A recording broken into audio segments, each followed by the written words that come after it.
Dutasteride is the big brother of Finasteride. It is stronger than Finasteride, yields better results, and is 100 times better in fighting the type 1 enzyme compared to Finasteride. It is also not approved for hair loss in a lot of European countries. I have been fighting to get my hands on this stuff for ages. But today, I finally found the loophole to get it completely legal in Europe. So today we are going to talk about how I got it and why I'm so eager to get on Dutasteride instead of Finasteride.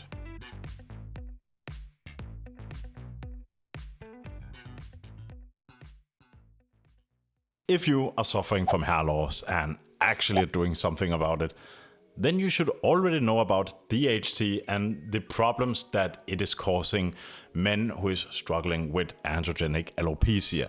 DHT is created when your testosterone is combining with an enzyme called 5-alpha reductase enzyme. This combination then creates a new hormone from your testosterone called dihydrotestosterone, also known as DHT. Even though testosterone and dihydrotestosterone seem very similar in both name, structure and function, since both are sex hormones from the male sex, they differ a lot in what they will affect in our bodies. Testosterone is highly anabolic and I would say highly androgenic, while DHT is a low anabolic but extremely high androgenic hormone.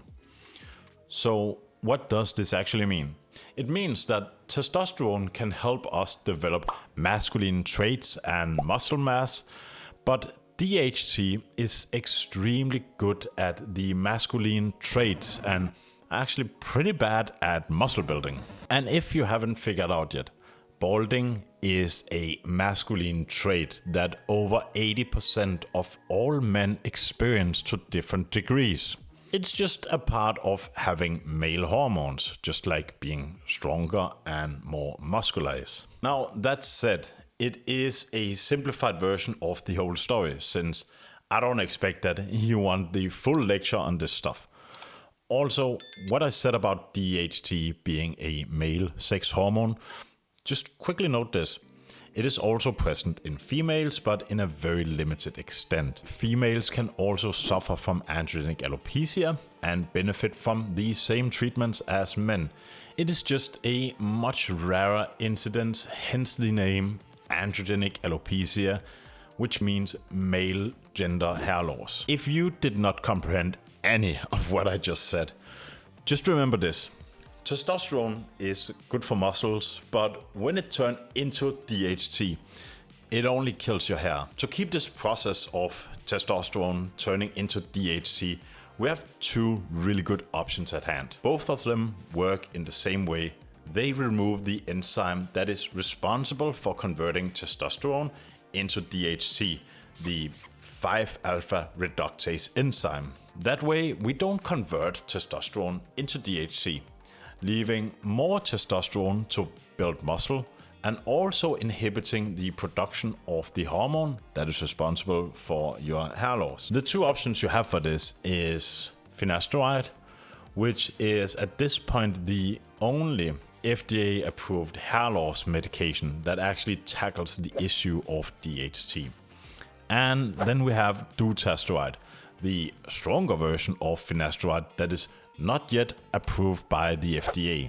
So what are the differences in these two compounds? Well, there isn't a lot really. Finasteride is able to reduce your scalp DHT by approximately 60 to 70%, and that is because it primarily targets the 5-alpha reductase enzyme type 2 and leaves most of the type 1 alone to still do its job. Dutasteride, on the other hand, is able to suppress DHT by 95%, which is a 50% increase compared to its little brother Finasteride. Dutasteride does this by targeting both types of the 5-alpha reductase enzymes, and it is 100 times stronger at fighting off the type 1 enzyme compared to Finasteride. Now, there's a lot of people talking about where these enzymes are located. I will agree that the common information says that the type 1 is located in the glands, skins, and liver,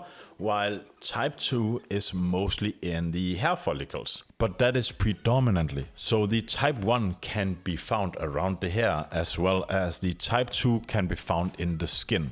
The ratio is just different. Reducing the type 1 will have an effect on your hair loss.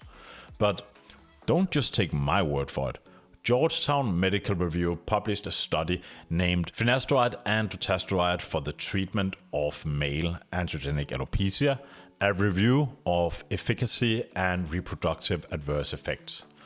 This study confirmed that Dutasteride at doses of 0.1 milligrams, 0.5 and 2.5 milligrams increased hair counts more than Finasteride at 1 milligram, and of course also the placebo.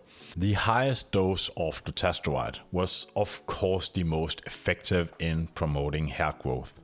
So 0.1 milligrams of Dutasteride is stronger than 1 milligram of Finasteride, and the average dosage of Dutasteride is 0.5 for hair loss. With all this information, you might already start to understand why I am desperate to get on Dutasteride instead of Finasteride to just further boost my hair loss protocol. But until recently, that was a complete no-go for me. Since I used to live in Denmark, that's Europe, the medical organization in Denmark is completely bonkers, to be honest. And Dutasteride is not available, even though in US, UK and a lot of other places it is now being used as a stronger hair loss treatment options for those who wants to boost their results a bit more. All of this was until recently. When I was in Romania, I noticed that even though they are a part of Europe, you can get all sorts of crazy stuff at the pharmacy without a prescription. So of course I did the most obvious thing. I went to the pharmacy and I asked for a pack of Dutasteride. When they handed me the pack for only €6, by the way, they just asked if I wanted a bag for it. That was it. So of course 10 minutes later I was in another pharmacy asking for another 5 packs, so I had enough to keep me going for a few months before I come back to stock up. Just for anyone who's wondering, since I'm buying the medicine within the borders of Europe, it is completely legal for me to take it to another country and use it, as long as I obtained it in a European country in a legal way. Of course, I'm not a doctor, and this is still not medical advice. I'm just telling the story of how I got my Dutasteride. If you decide to copy me, if you live in Europe and wants to get your hand on this stuff, that is a decision that I would suggest you talk with your doctor about. Make sure you don't break any laws in your country, of course. Studies show that the difference is usually noticeable in 24 weeks, so I'm just now waiting patiently for my Dutasteride-powered gains. But Dutasteride comes with risk, and so does Finasteride. And this is why I've created a video here where I go over all the risk of using these products so that you can make your own choice based on science and informed knowledge.